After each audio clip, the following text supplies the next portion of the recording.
Coming up on the dirty side of the track this week.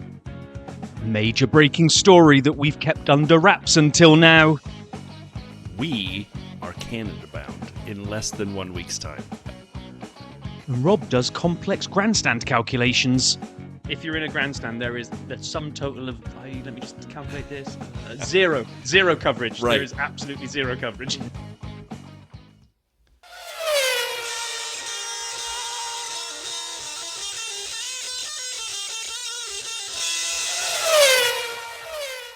Hey now, welcome to the Dirty Side of the Track, America's leading Formula One podcast. That's Rob, I'm Brian. We are Canada bound in less than 1 week's time. I'm so excited. I know, I'm counting the sleeps now. I mean, seriously, I got my passport out on the chair. I'm ready to go. Like, I've got nothing else. I'm just showing up with a passport in my hand and some money in my other hand, and let's go watch some cars go around track. I know, lots of cars go around track as well. Yes. The schedule now with and okay, this is nothing against the Porsche GT racing. It's not. We kind of have enjoyed watching those guys go round, but this time it's essentially F1 Academy, F2, and F1. It's just open wheel utopia. F1 sprint weekend too. So we're getting two races, two qualies. Same for the other series as well, right? Oh, I looked on there. I think they've got sprint. I haven't gone that far. Yeah, one of them has. Yeah, I cannot wait. I absolutely cannot wait. It's Anyway, we're going to do that. So this week we're going to do the news and social, like we always do. We will look inside Brian's video vault and try not to get trapped in there. We've got a funny other side of the story that I found, I think Lee found out on Discord as well, which is in Cadillac Corner. Then we'll do Canadian preview, which the first part of it will be our normal race preview. The second part of it will be a self-indulgent, we're too excited of what we're going to do over the 3 days, and maybe any little tips for anyone out there that is going to the Canadian GP. Maybe we'll throw in a couple of our seasoned pro tips from having been there twice. Seasoned pro tips. They change it every year. We're going to end up like totally messing ourselves up, but that's all right. Yeah, let's do it, man. Let's jump into the news and social. What did you find first this week? Well, it looks like we are going to see Minnie Mouse and Daisy Duck everywhere in Canada because after announcing that Disney would be partnering with the F1 Academy, it's basically going to be Montreal is going to be the first track with an expanded footprint. So Montreal marks the first major activation between Disney and F1 Academy. Minnie Mouse and Daisy Duck will be brought into the race weekend through a themed show car, surprise character appearances, and a dedicated fan activation area. So surprise character all of a sudden we'll be sat there and it'd be, there's Minnie Mouse, Brian, right, exactly. Minnie's That's the surprise character appearance. Surprise! It's the person we said it was. The character said it was going to be person. Do you think they put Daisy Duck in there because do you remember when Valtteri was like up at the hairpin in 2023? We were there. He would have been with Sauber at the time, Alfa Romeo, and it was pouring down rain. That was that monsoon we got caught in where we almost got blown off the bridge. And Valtteri's team radio, which we didn't really see at the time, but afterwards he said, it's not fit for a duck. Very long-winded way to arrive at the punchline now, Brian. I mean, as long as you get there. Oh, man. Then there's like maybe the beginning of silly season themes starting to come through. Red Bull have apparently singled out Oscar Piastri as their plan B in the event Max Verstappen leaves the team. And then to kind of shoot this down, Rob Smedley has apparently warned Oscar. I don't think he's had a chat with him face to face. This is one of those, they asked Rob Smedley what he thought. And because he came up with an opinion, they then rebadged that as Rob Smedley warns Oscar Piastri. But what he's basically saying is, do you leave and go to a worse team that has no chance of winning a world championship, but you might be the number one driver at the team? He says, I've seen that on many occasions, and the drivers that do that, it doesn't really seem to work out too well.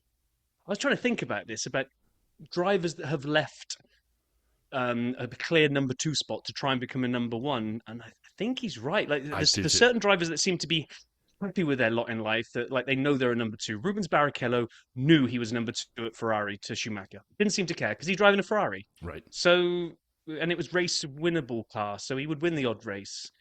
But yeah, it doesn't seem. I don't think there's a big history of drivers that have gone, oh, screw this, I could be a number one somewhere else, and they've gone on to be a world champion. I completely agree with this, and I think it would be silly of Oscar to leave. However, we always know that each driver wants to be the best in their team, and if they feel they're not given the chance, the Nigel Mansell, I'm not being given the fair chance, I'm leaving because of it, type thing. I could definitely see a driver doing this if they're feeling that they're not being pushed as the number one. The whole McLaren, we don't have a number one thing, could actually bite them here if Oscar goes, well, we don't have one, but you're not making me it either. If I were him, I wouldn't leave, but I'm obviously completely looking from the outside and with 0 years of F1 experience. But it's one of those things where, I hate to say this, but when we had Matt Trumpets on like 2 years ago, 3 years ago, and we debated with him the power of the car versus the power of the driver, he was much more in the power of the car camp. And I have to say, over the last 3 years, I've revisited that discussion in my brain a bunch. And I'm starting to kind of move a little bit towards the Trumpets approach, which is the car is really important. And leaving a car like a McLaren to go to a Red Bull to be number one, I think you just stay number two at a car that seems to be better, way better. I'm willing to go on record and saying this whole anyone where they say that driver X has driven a car beyond its limits, they haven't. That's just superlatives that people like to throw around. Yeah, According to physics, it's actually impossible to make a car go faster than it can actually go. No drivers have this magic power. And it got thrown around a lot with Max. Oh, he's dragged that to Red Bull to places that car shouldn't even be able to get to. No, he hasn't. He's just brilliant, and he's maximized its potential where others couldn't, but he hasn't taken it beyond. So I'm with you, and I think I am moreover with Trumpets that if there's not much difference in car performance, then driver definitely comes in. But where we get domination eras, I don't think it matters what you're doing. If you're not in the car that's dominant, you ain't doing anything.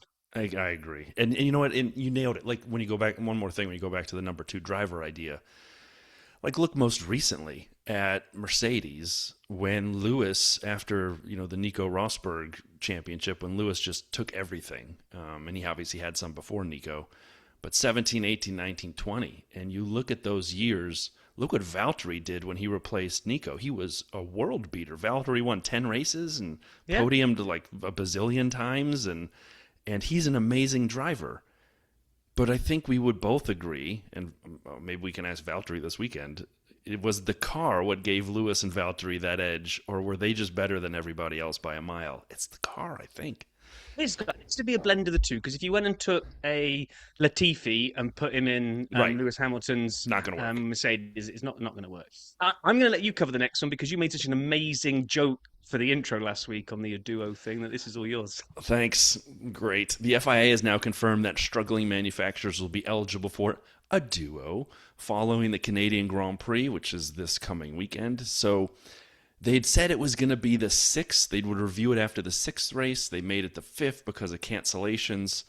And the situation will be reviewed after July's Hungarian Grand Prix and the Mexican Grand Prix. But the duo is the chance to go a duo it over on some of your engine work. A little bit of a cost cap break, a little bit of opportunity to crack open the engine, which is not normally allowed during the regs. We already talked about the fact that next season will be a 60-40 ICE battery split, which is a change mid-regs.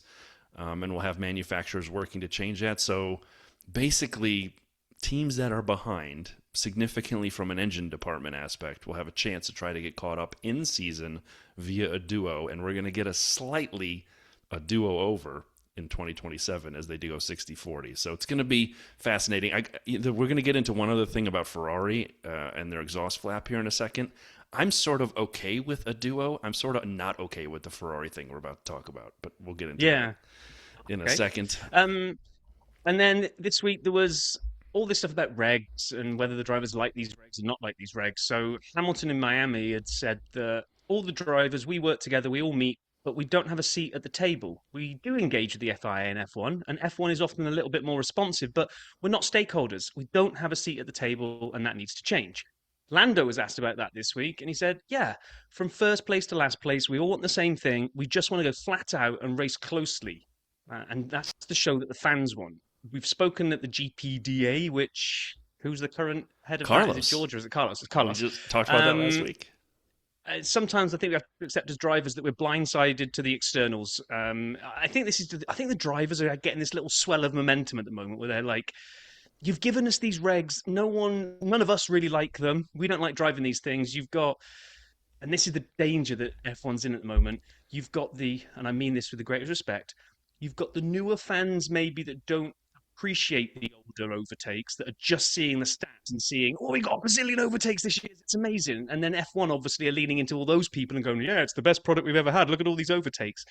But there's this bubbling undertone of, yeah, but a lot of them aren't real.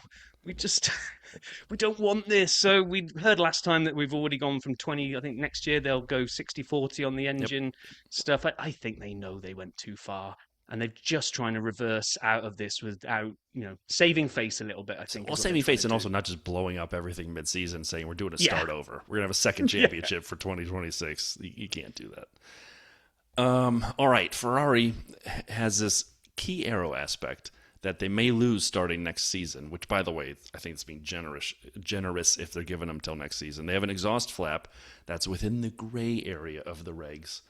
And allows a flap to partially cover the exhaust, known as flick tail mode, or FTM. FTM speeds up the flow of air from the diffuser and improves the efficiency of the lower part of the rear wing. FTM impact has given Lewis and Charles a better feel for the rear end. If I remember right, this also was tied at the potentially to a little better start because of the speed of the air coming out. I can't remember.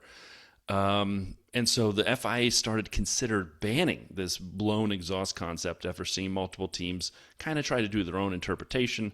It's a gray area. It is a gray area that most people, as I've read online, agree it's a gray area. And so isn't this just innovation in the gray area? It's like, No, this is what drives me nuts when they try to micromanage the regs. It's like, oh man, the regs, and I know I sound like an old man that I well, am when I you think are. about like We the are. way I that, am.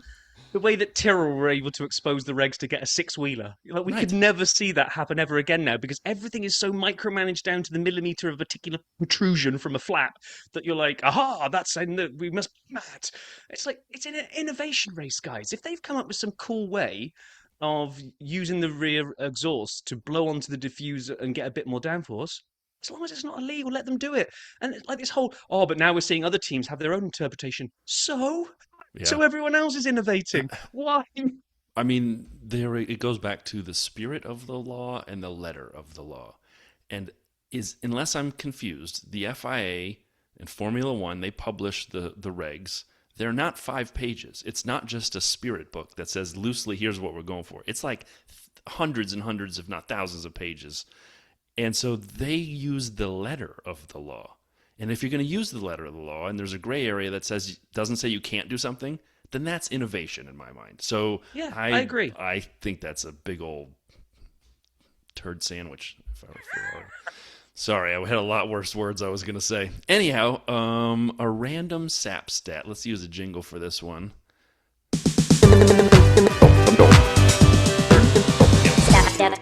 Couple of them. First of all, Perry on the Discord said he just saw another interesting fact. So far in 2026, no driver that has led after the opening lap has won the Grand Prix.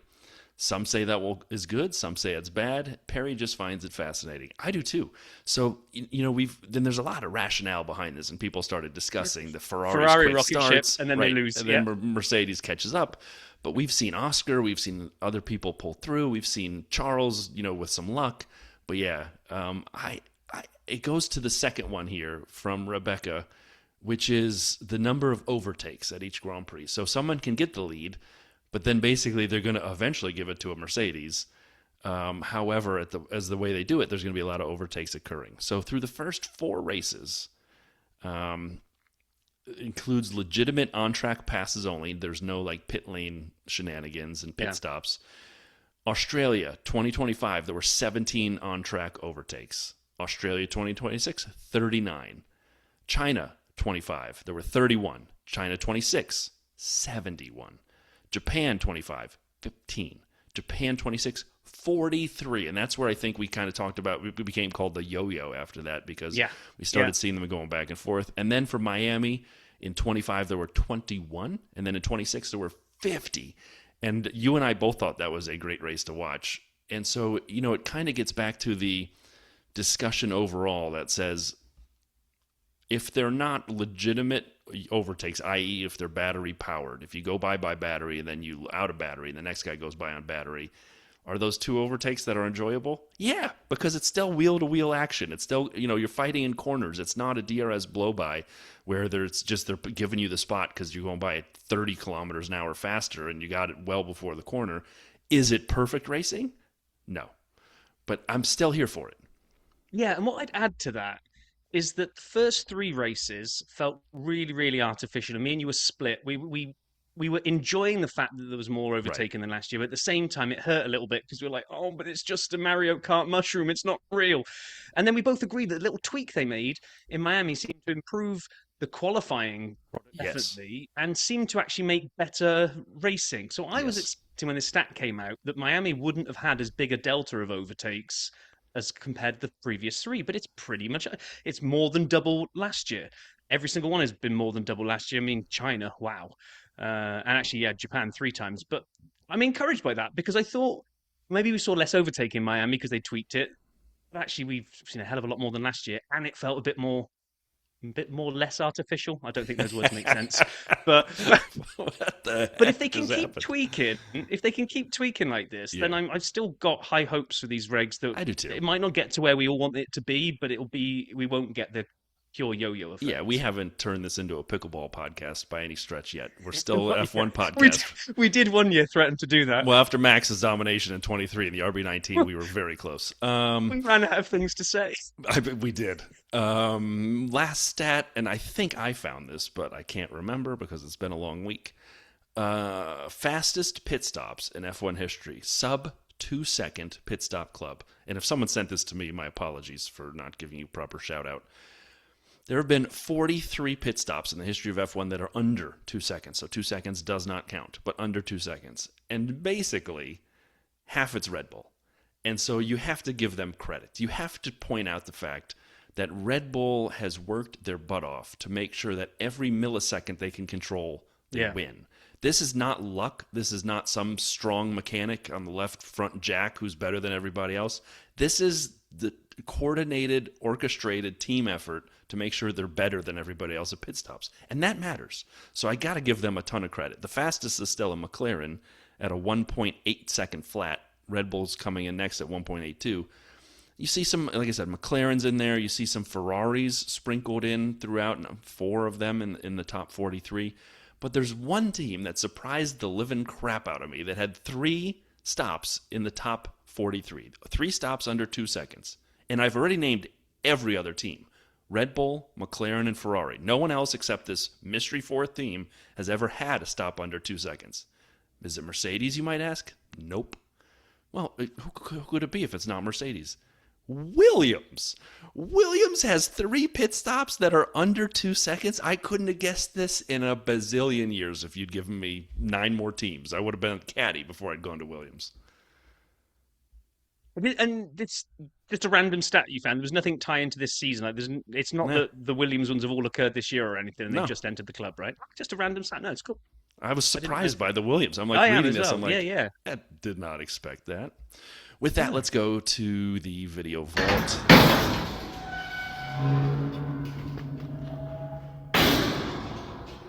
I was home a couple days this week as opposed to traveling, which has unfortunately become commonplace. And we're recording this Sunday morning.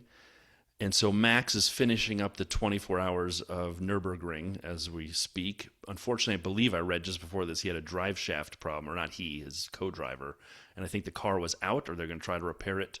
But regardless, last night I watched way too many illegitimate YouTubes of Max racing at Nürburgring, and it was amazing. I mean, he was like bumper to bumper at 180 miles an hour, and then they'd hit corners, and he was hooked onto the next guy's bumper.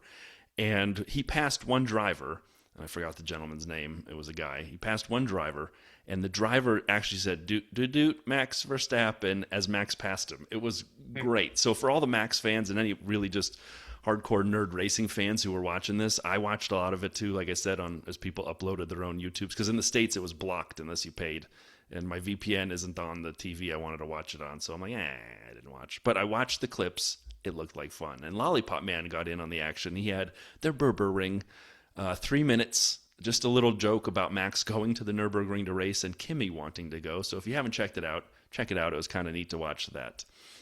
We have 3 videos that did not make the podium this week. Like I said, it's a bumper crop. George Russell answers the internet's most asked questions in Mercedes Channel 6.5 minutes. It was good. Nothing against it. I like George, but this was very sort of vanilla. Like, I didn't pick up my phone and want to text Rob about it. It's fine. Check it out if you like George.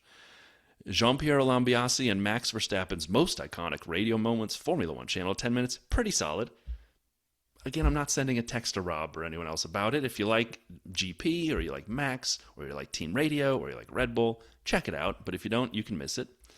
Okay, this guy missed the podium by a lot, but I wanted it to be last in pre-podium mentions. Inside our U.S. headquarters, take a look around. The TGR Haas F1 team, 5 minutes. I watched this video, and I'm going to give away some spoilers. From this video, you might surmise they have 3 people in the machine section making parts, because that's all you saw as they showed the entire machine area, and they interviewed all of them. They may have 2 junior accountants. One of them they hired 2 months ago out of college, and one was an intern last year, who both have their own offices with their names on them, which is phenomenal. We don't do that at my corporation. And then they have one HR person who did the lead-in, and everybody did the same walking to camera and talking approach. I think they have 5 employees in their entire Kannapolis operation. It's like Kramerica Industries. One day they're going to get another intern, and then they're going to get that chicken. I watched this, like, this did not, you could have done a better job. Show a cafeteria. Show something with other people. Anyhow. Hire rent a crowd or something. Just make it anything. Bring me and Robin. We'd sit there and, like, type on a keyboard and pound away. Look at us. We're working. P3 this week. Can F1 drivers cut food perfectly on half? In the Atlassian Williams F1 channel, this is obviously a common TikTok and game show type trend. This is great. Carlos was here for it. I've never seen him so, like, wildly excited to do something. When he found out they're cutting food in half, he's like, oh, mate, I've been watching this. He may have actually dragged Alex into the fun with him against his own will, and by the end, Alex was fully pumped into this. You should check this out. This was really good. 9 minutes on the Williams channel. Lewis Hamilton versus Charles Leclerc in table tennis battle, Ferrari channel, 4 minutes.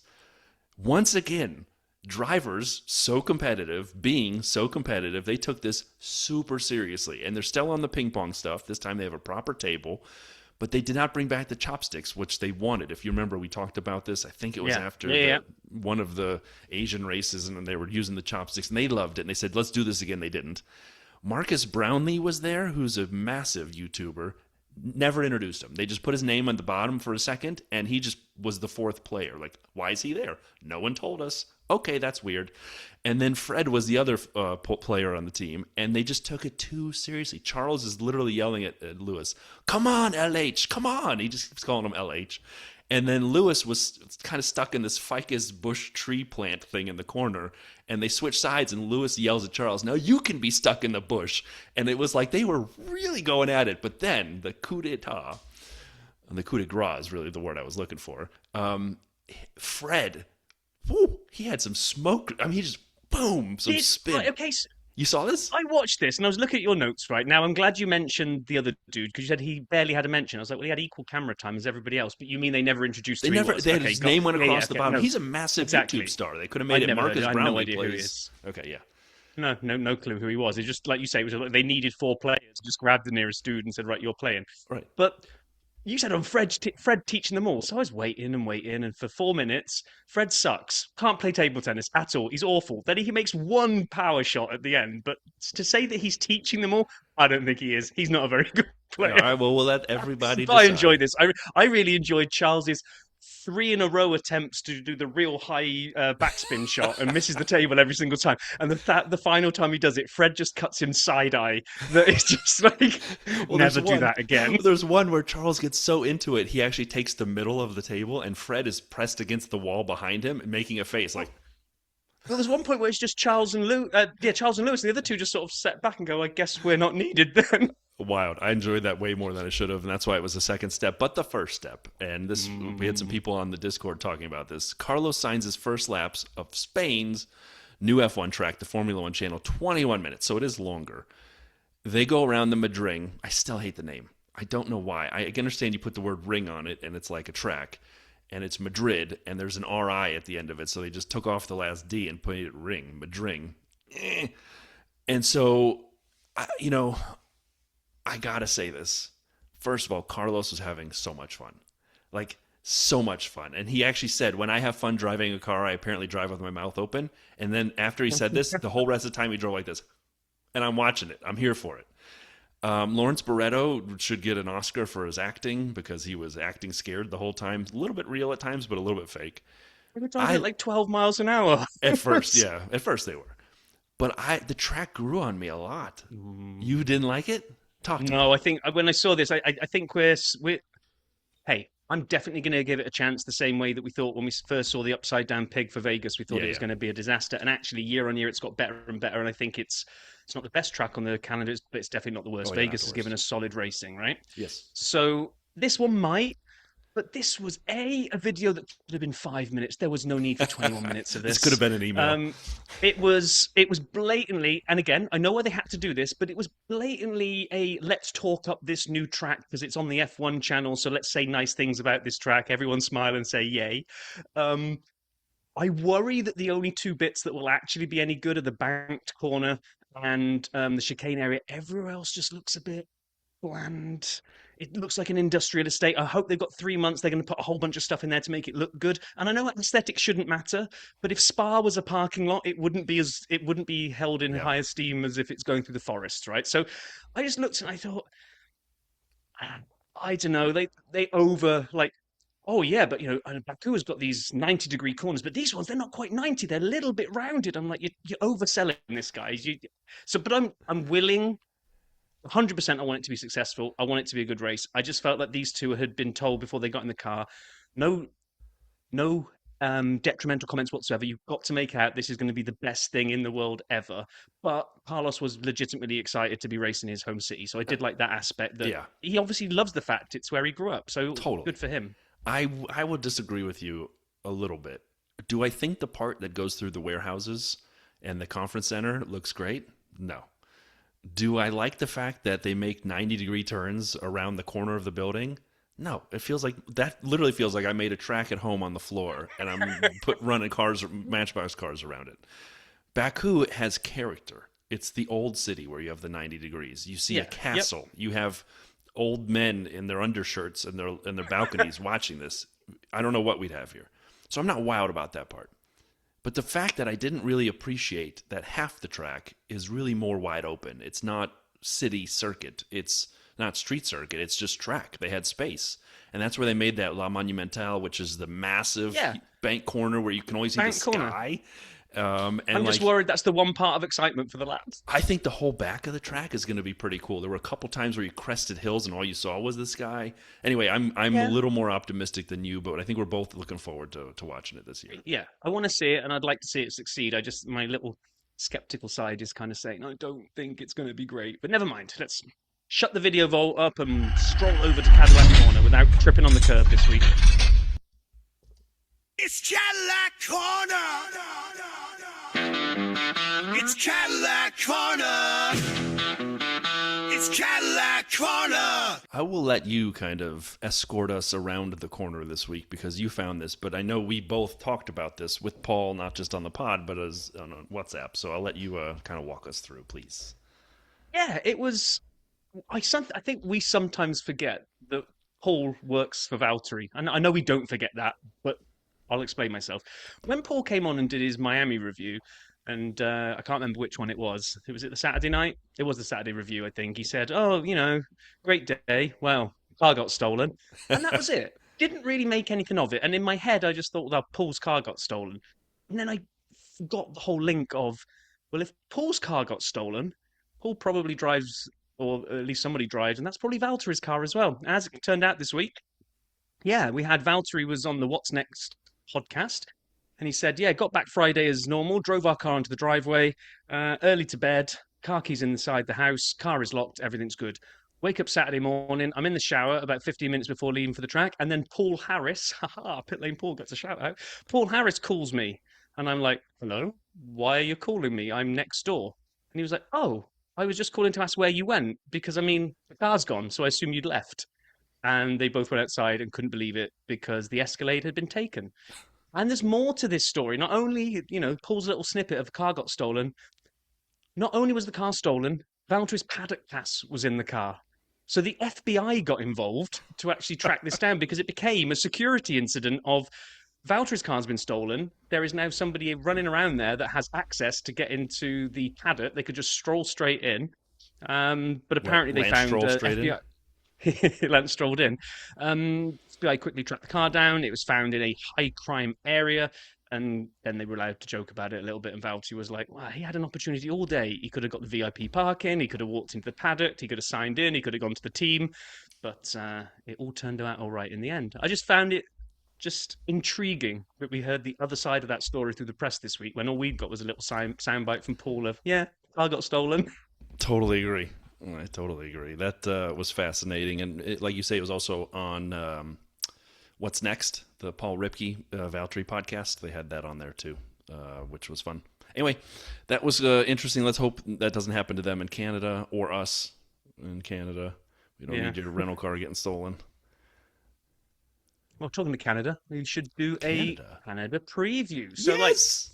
first off, we'll do our regular previews. So, we'll start off talking about the Canadian Grand Prix. So, we'll do our little stats. So, held since 1961, and it was originally alternating between Mosport and Mont-Tremblant. Tremblant? Oui, oui.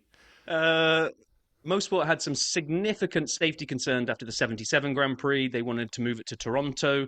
They couldn't, so they pulled together a quick plan to go and stand up a racetrack on a man-made island in the middle of the St. Lawrence Seaway that had been the site of a 1967 Expo. And so the track was born. It was built and finished in 1978. Gilles Villeneuve was the first winner, and then after he was killed in qualifying in 82, they renamed the track after him. And it's been there from 1988 to 2008. It missed out 2009, not really sure why, but it's been back ever since 2010. And it is, and there is no recency bias here from we've been here a couple of times, it is one of my favorite tracks. I just love the Canadian GP layout. There's lots of different types of corners, the famous hairpin, the Wall of Champions, all that kind of good stuff. But it's also got I'm not sure they really want this record, but 2011 was the longest race in history due to rain delays. Jenson Button ended up winning it, storming through from last place on the grid to win the race. Is this the one where he had 6 pit stops to win the most pit stops ever for a winner? I'm fairly certain that's right. It could be. It just went on for like 4 weeks, this race. But that was a while ago, but I'm pretty sure that was 6 pit stops for him, and he won the race. We see groundhogs here, and in fact, I saw one when I was in Montreal with my wife the other weekend. I actually saw one of the little one of the little Montreals, one of the little groundhogs running around. Now, you couldn't have given really the groundhog some beers to bury for us and paid him to bring him back? Nope. We saw Anthony Davison hit one in 2007 and break his front wing. He was running third. It was probably going to be like his best race ever, and then he goes and hits a groundhog.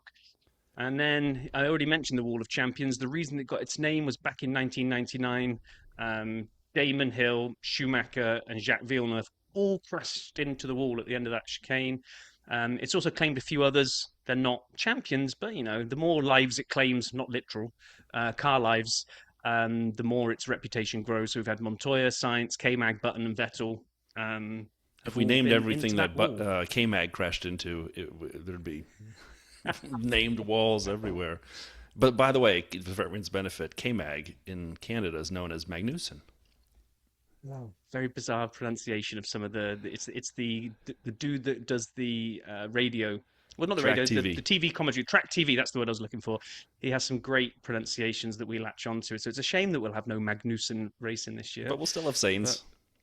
We'll have, Saints. Saints will still be driving, so it's the same guy. Last year, we were there.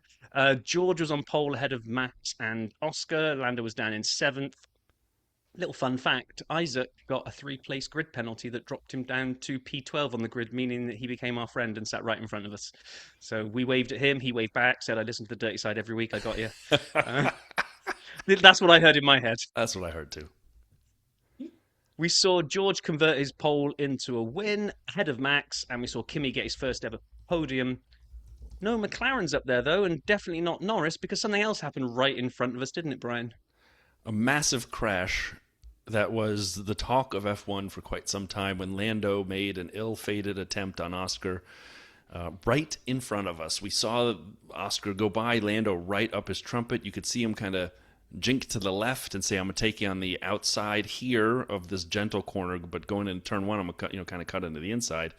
And just ran into the back of Oscar's car, just ran right into his tire, threw him into the wall. Wing comes off, car damaged, suspension broken, and the entire grandstand one went nuts. And we were watching this, and the track TV announcer is, accident, there's a crash. And we're watching this unfold, and as Rob and I did our track invasion, our invited track invasion this year, where they opened the gates and we ran out there, we found the exact spot on the wall based on photographic evidence. We went back to the pictures we took from the stands, and then went and found the spot, and then we took a picture with that spot. And it was a fascinating, I'm kind of gently transitioning into the next phase. We're not done yet, but gently transitioning, where it was a fascinating thing because there was an awful lot of people waiting for the podium to happen, and it had happened 10 minutes prior. And we're trying to convince them, you guys, it happened. You can move on. No, we need our spots for the podium. We have pictures. I have a video of the podium on my phone. We'll show you. It happened already. I'm so sorry. That was if you were going this year, and if you plan to go onto the track to get and watch the podium, do it early. I don't think I would try to do it because I think you'll miss the last few laps of the race. But you'll have to, because if you watch the race finish and then go and line up, you were about 3 million people back, and like these poor people, they didn't even know the podium had happened. That's how long it takes to get all those people through that gate. They'd miss everything. They'd miss the anthems, they'd miss the champagne, they'd miss the spraying, they'd miss music. You can hear the music so far, but there was so many people. We'd recommend, at least Rob, I suggest we do what we did last year, is watch from our seats and then get down onto the track. Otherwise, and then get down onto the track and see it. But this year, don't get caught by the rope and see if we can get out the back corner quicker. Agreed. But, anyway, talking of repeat winners, not that we were talking of repeat winners, but hey, it kind of gets me into the next part. Michael Schumacher and Lewis Hamilton both lead the way on 7. We've got Nelson Piquet and Max Verstappen on 3. And then Jackie Ickx, Jackie Stewart, Alan Jones, Ayrton Senna and Sebastian Vettel on 2. So I don't see Lewis winning it. I'd love to be there to witness Lewis win his first race for Ferrari. I don't see Max winning it either. So I don't think either of those two are going to add anything to their stats. I don't either. I think. And then go ahead. Sorry. Go with constructors. No, I was going to say just constructors. It's Ferrari lead the way with 14. This is one that could change. Maybe McLaren with 13 if they can bring it. We got Williams with 7, Red Bull and Mercedes with 5. Probably sensible money's on Mercedes adding that to make it a 6. Brabham on 4. Lotus, Tyrrell and Benetton on 2.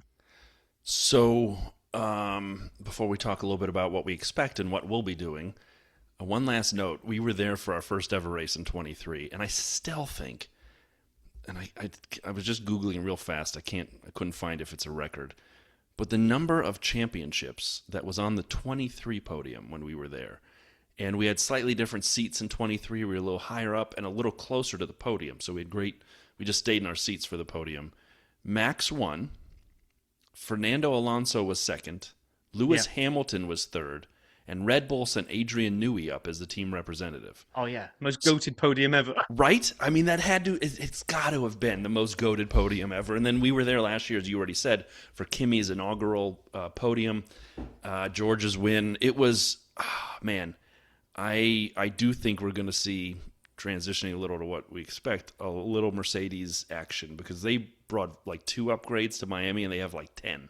Or that's what they said. We have a big raft of them for Canada. Yeah. And everyone else kind of like took the whole unexpected spring break, put all their upgrades into Miami, or not all, but most.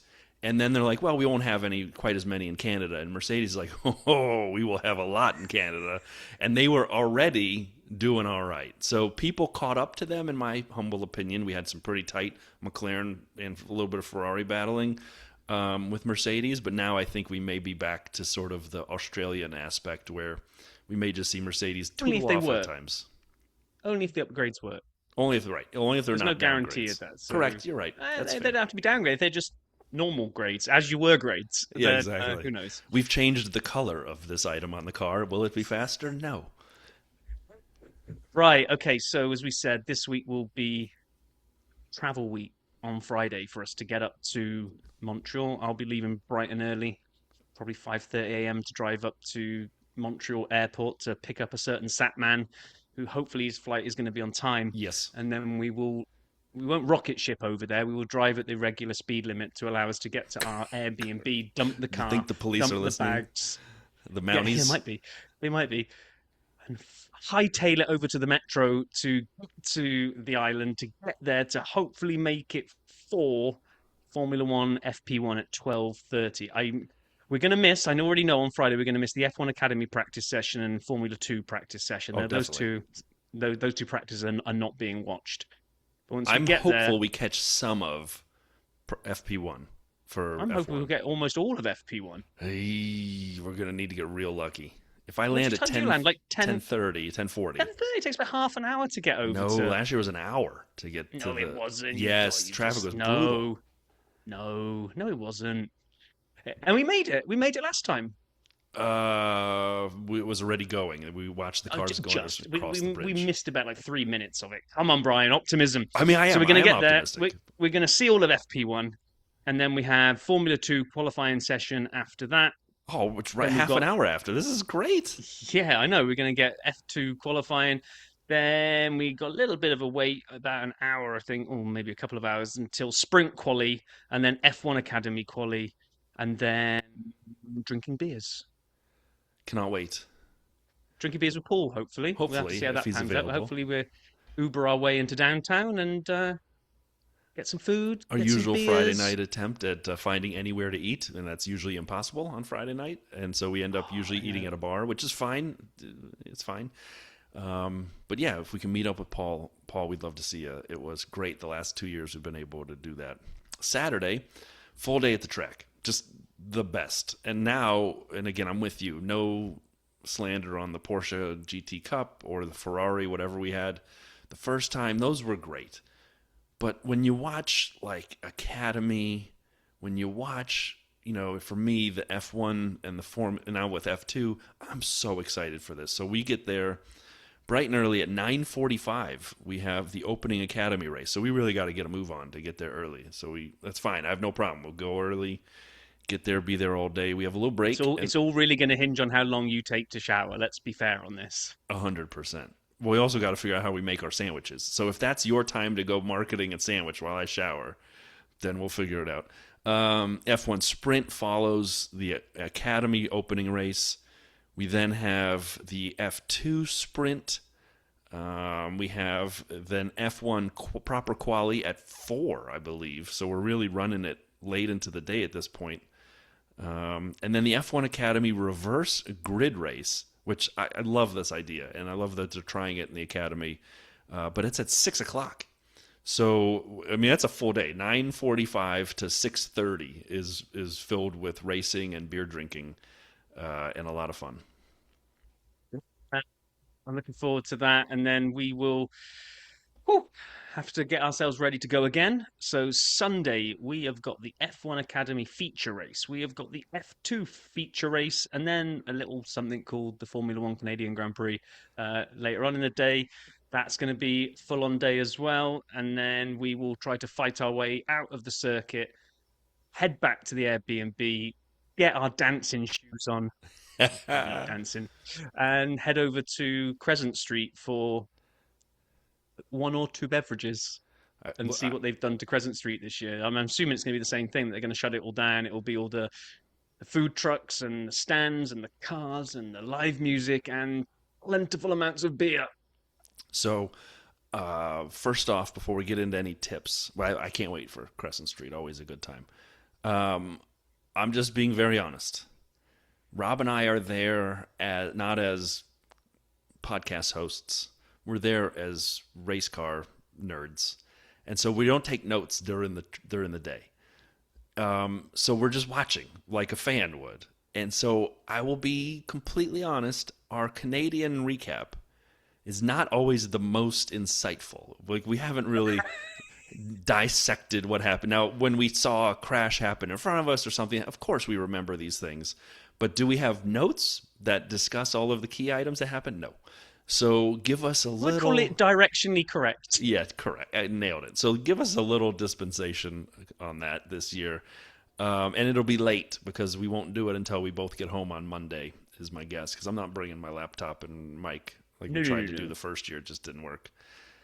That was the year we re-recorded because that first recording was the most terrible. We were both so tired, and I listened to it when I got back. I was like, Brian, we're gonna have to re-record this episode because it stinks. We both sound like some people that have just dragged our sorry asses around a racetrack for 3 days, 25 miles.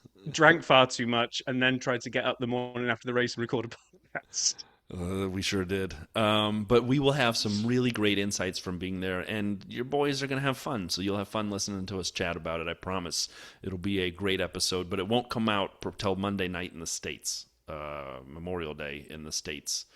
And everyone else adjust your time accordingly. But so it's going to be a day late and a couple hours past Stop that. apologizing for it.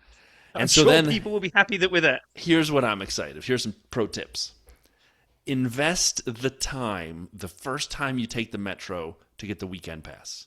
Yes. Our first year, we tip. go, we're too big in a rush to figure out how to do it. We see a train. Let's just get a single ticket. Huge mistake. So when we went back in 25, pay up front, get your weekend pass, put it in your wallet. Don't lose it.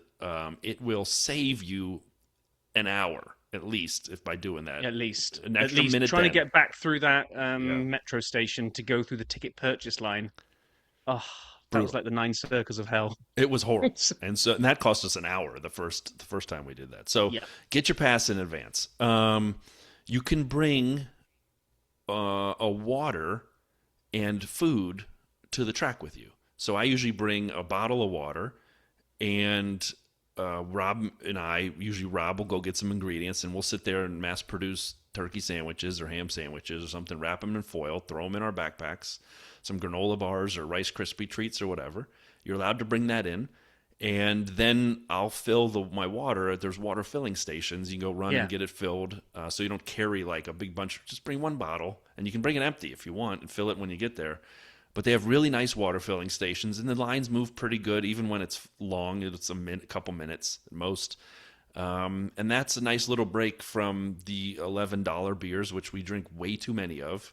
But, occasionally you need a little water in your life, and so we'll do that. And don't expect great food, and it's going to be expensive. So that's why we kind of bring our own sandwiches if you can. You get in line for a piece of pizza, and you're all jazzed up for a pepperoni, and they're all out of pizza. And like, well, what about a cheese? No, we have no pizza. But this is a pizza stand. And so you end up at the next place, and you end up getting something you didn't want. And it's like $14 for a little burger that's been burnt. And you're like, that's fine. So anyhow, I'm not knocking the food too bad. Some of it's okay. The poutine always is all right. I always get a cup of poutine, and it's nice. But we like bringing food. It's an economical, smart, dependable way to do it. And bring a bottle to fill with water for in between the beers. Yeah, and I think we've managed to scale down our backpacks each year. Yes. To now I got down to like a mini backpack because I brought way too much stuff to the track the first year. It's like, don't really need to bring that much stuff. And food, water, emergency poncho, power bank. Yep. That's probably about it. I'm gonna throw my hat in my backpack. I probably won't start with it on. I'll bring sunglasses and I'll bring sunscreen because I'm me. But if it is sunny all day, you will need sunscreens, because it can beat down. If you're in a grandstand, there's sum total of let me just calculate this, zero coverage. Right. There is absolutely zero coverage. One day in 25, it was completely sunny and about 82 degrees with no air moving, and it was hotter than blazes and just burning us the whole day. So you need the sunscreen or cream or whatever the hell you'd call it. What else do I have? I comboed. And I'm not sure what I'll do here, but I have a light for the first time. Vail's always had good windbreakers, lightweight windbreakers. They're not waterproof, but when it gets really nasty, he throws that on. And I have my little stupid yellow button-up poncho, which is kept unbuttoning, which is a horrible thing. So I found a jacket that I bought that's very thin. It's like a windbreaker, but it's waterproof. And so I'm going today to buy a gallon Ziploc bag and see if I can smush this thing into it and zip it up and save some space. I've got our dirty side flag. Watch for us. We're on the start-finish line by the 12th grid box. There's only one side of grandstands. The other side's the pit lane and the paddock. So we're obviously in the grandstands. We're in the second row around to the 12th grid box. And if I can somehow not annoy the people on the first row and try to attach the flag to the railing, I will. But security stands right there. So if you don't see the flag, security didn't like it, or the people in the front row punched me in the face and said, "You're blocking my view of the grass. Get that the hell out of here." So we'll try, but we're not going to annoy anybody because we're all there just to have fun. And while Brian did mention that the water lines go really quick, actually, I was really impressed with the water stations and how quickly you can refill a water. The one thing you will need is tactical, um, well, what do they call them over here? Porta potties, Yeah. portaloos in the UK. You will need a tactical approach to find the one with the shortest line because there are sort of ones that are obvious and they have lines longer than the race itself. And then there are ones like hidden away in trees and just like Yes. off the beaten track. So always pays dividend to go toilet hunting, which is a great sport to play in Canada, but definitely You worth it, especially if you've had too much water and too much of the $11 beers. You don't have as much time, so lay of the land first. Pick, I think, down in the grandstand, underneath that little covered yes. area where all the trees are. There's usually about three of them in there, and everyone forgets they're there. You nailed it. And there's nothing more disappointing than at the end of the day when people remember those are there. And I walked over and I thought it was open. I'm like, yes. And then I saw this huge line snaking down the inside of the covered grandstand walkway. I'm like, no. Rob and I, well, it was me, once almost got into fisticuffs as we were trying to leave the other side of the track towards the casino. There's a handful of porta potties, and the line ahead of us was huge. So I'm like, I think this is my chance. And we were like third in line. And as someone came out of one of the doors, it's right on the main walkway. Like there's thousands of people walking through. Someone walked out, and we had lined up. There was a long queue of us waiting Oh to go yeah. in. And some dude just jumped in. And I got so angry. I started yelling, and I actually pounded on the door, and he had to come out. I'm like, no, there's a line. And that was probably the only time in the 2 times we've gone to the race I've gotten mad at anybody. It was that line, the queue jumper for the. I had to tinkle, man. Come on.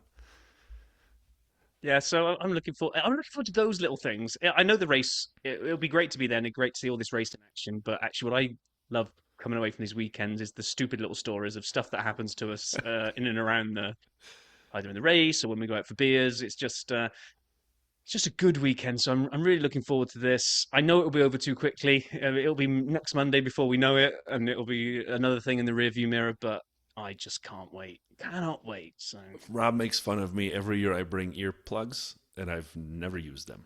And I've handed him some. I go, here's some earplugs in case it's loud. We're in the second row. Didn't use them. Last year, I think, during the Porsche race, the announcer, not the engines, but the announcer was so loud right in our face that I actually put Yeah. them in for like a half an hour, and I'm like, oh, that's nice. It's just like I can. It's normal. It's normal volume at this point, and everyone in our row was doing it too.